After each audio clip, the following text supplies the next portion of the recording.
Hello and welcome to this tutorial where I will show you how to blur the background. We're going to take advantage of some of the new techniques in Photoshop that will make our life a lot easier. So what I have here is an image of a car, obviously. I'm on a road and there's trees in the background. We're going to do a little bit of blurring so that the background is blurred and then sort of draw attention more to the car using a variety of techniques.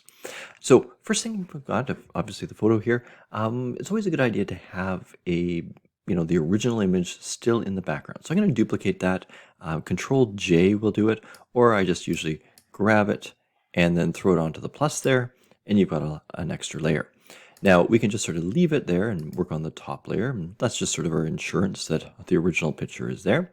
And then when I come to here, there are quick actions. And if you kind of click on it, I find that you just give it a second, it will give you two options. What we want to do here is remove the background. So it's going to click on that and give it a second to think, and it ends up removing the background there. So we do have this image here still, right? And then we've also got the car there that's been basically selected out. Now it didn't do a perfect job. We'll have to sort of get in there and fix up the layer mask. So let's do that right now. We can grab the sort of our brush tool, and remember, white will remove, or sorry, white will add to the or keep the car, right? And then black will remove. So we want to remove a little bit here. You can change the brush size using the P key there, and I'm just going to sort of brush away that. And we're gonna refine this a little bit more later on. So I'm just going to get just a rough improvement there. And you can always do better than I do. Whoops, let me do that. And there's some green in there too. Remember, you can change the hardness of your brush and of course the size as well. And I'm just going to get in there and brush those out. So again, quality isn't just for the purpose of the video, trying to just get it done, but there we go. Okay, so that's looking pretty good. So what we've done, and ooh, I see that wheel there, so press X, bring back the white, and I can bring that in. And there we go. Okay, so that should be pretty good. Like I said, what we're going to do is keep this and then also focus on, blurring that background there. So let's take a look at our next step. And that will be sort of getting rid of the car from the background. Now, the reason why we want to do this is basically on this layer, we don't want to have the car present because we need to blur that background. If the car is there, you'll get sort of like a fuzzy haze around the car. So what we'll do is just go back to that selection here. So I think if you hit Control and you click on that, it will reselect the car. Okay, so a quick little way, just Control and click on the mask and it brings back sort of the mask, what you've selected here. Now what we're going to do is we're going to expand this a little bit. So I'm just going to go a little bit beyond. So I'm going to go to Select, and we can sort of modify our thing and we can expand it. So we're going to expand the selection, and this is a bit of a judgment call, probably by about 3 pixels or so. So if you noticed, and we zoom in a little bit, it's not nearly as close as it was. It's now sort of pushed itself away 3 pixels sort of evenly around the vehicle. All right, so now that we've got that done, what we're going to use is sort of Photoshop's intelligence again to do the content aware fill. So I'm going to come down to Edit and Content Aware Fill. Brings up a menu here. Oops, now this is giving me the error here, and that's okay. I'm just going to go cancel. The reason it gave me the error is I need to be on this layer here, on the bottom layer that includes the background. So I'll try that again. Layer, sorry, where is it? Content Aware. Sorry, not layer, Edit. There we go. Content Aware Fill. And that's better. Now what it's showing you here is what it's filled the road with. So it's gotten rid of the car, but it's kind of gotten confused and filled it with some trees and stuff.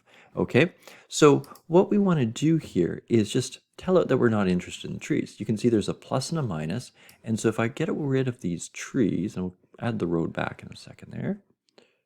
And I'm not trying to do a great job, I'm just trying to get rid of the green. And let me just see if I can zoom out a bit. And you can see right away it's removed some of that green there. So that's better already. I mean, we've got most of the gray. There's still a bit of green. I'm just going to be a little bit more ruthless there off the side. Oh, I think there was some still around there. I mean, you can make your brush bigger or smaller too.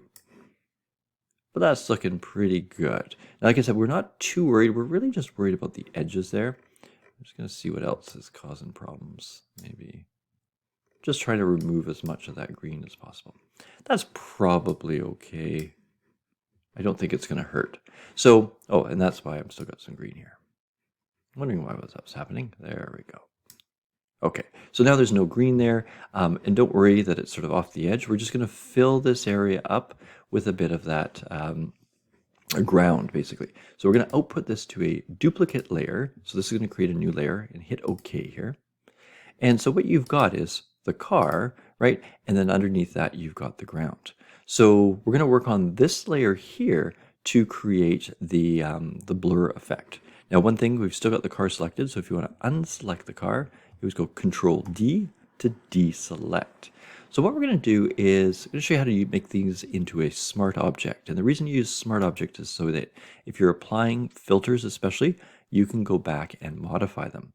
So I'm going to convert this to a smart object. So it's got this little sort of symbol here that indicates that it's a smart object. And we're going to add a filter. So come up to filters here. And we're going to add under the blur gallery, we're going to add a tilt shift blur. So it's just going to take a second there. There we go. So if you look at this filter here, this sort of tilt shift filter, you'll notice that there's a few lines, and we can move these lines sort of up and down in terms of the positions. This line here, between this line and this line, there is no blur at all. So if I want to have that car fully in focus, I can sort of do that. So there's no blur on that. These lines here, so basically after the dotted line, the dashed line here, it's as blurry as it gets. And then there's a little bit of a transition between this solid line and the dashed line. And so again, you can sort of bring it up or down and see what you like there. The blur here, you can change more blur or less blur. I think we want a fair amount, probably something like that. I'm not sure much about the distribution there. I don't know if that changes it. I don't know exactly what that's doing. Leave it where it was. And then there are some bokeh effects, and that gives you sort of that, how do you say it, sort of unfocused light. I mean, there's no light in this situation here, so there's not really any point in playing around with it. But that might be a neat effect to see if you can do anything. So I think, I mean, that's pretty decent there, I think. We've got the trees blurry, we've got the car in focus and a bit of the road in focus as well. And this is something called like a shallow depth of field, where really your focus is just on the car there. Now we lose a little bit of it, I think, with that, going a little bit into the distance. I might actually pull this down a bit more and maybe this up a little bit more and just narrow the spot that's sort of in pure focus there. So once you're happy with it, you hit OK. Now the nice thing is, because we've done it as a smart filter, you can always go back and modify it. You can also just sort of close this up a little bit so that it's a bit smaller there and doesn't take up as much room. So we've got a pretty decent thing. We're going to just sort of work on a few other things here to make it look even better. Now what I noticed here as I sort of looking at it a little bit more depth is that I've got a bit of an issue around here. I think that's sort of the ground when it did the sort of the masking. And so what I want to do is just sort of fix that up a little bit.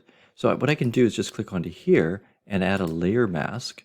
And remember, the layer mask will paint away if you use the black. So if I grab my black brush and I just sort of come along, I don't even have to be all that careful.